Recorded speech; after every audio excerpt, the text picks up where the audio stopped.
C'est Abdou Dolly, vice-président groupe parlementaire Wallu,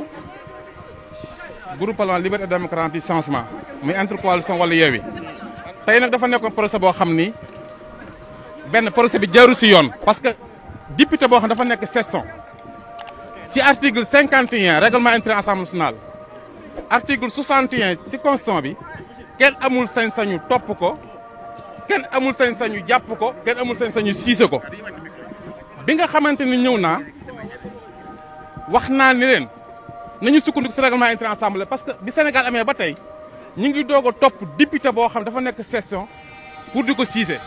bu njëkk bu la defee flagrant délit avant ngay àgg siisement sax dañ lay bàyyi man mii di wax ak yow exemple laa si ñoom ñu ngi session mënu leen a tëj waru leen woon a atte dañoo violer li nga xam mooy règlement intérieur Assemblée nationale ak constitution bi procureur bi nga xamante ni si ndigul Macky Sall lay way demande pour ñu tëj ko 200 yaakaar naa ñi nga xamante ni dañoo bëgg xaalis ñoom nee nañ pour ñu jox leen 500 millions man damaa defe ni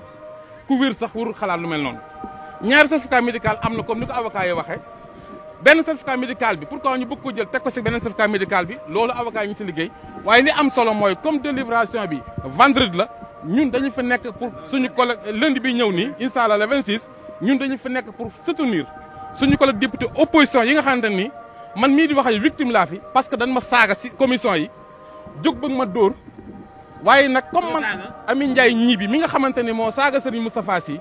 ba mbir mi am man mii la njëkk saaga man sëtu Bamba jóg bëgg maa dóor kon jàpp naa bu ñu ko àtte woon jamono yooyu du ak si fii nii kon nañu bàyyi li nga xam moom la ñuy def ñii opposition dañuy toog dignement pour représenter peuple bi ñun ñëpp ñu ngi seen ginnaaw ñun député yi pour jàppale. Partage TV abonné leen boo leen cliquer fii ci abonné ngeen laal cloche bi rek mën a abonné su boobaa saa su nekk ngeen di jot suñu vidéo yi bàyyeekoo fii ci Partage TV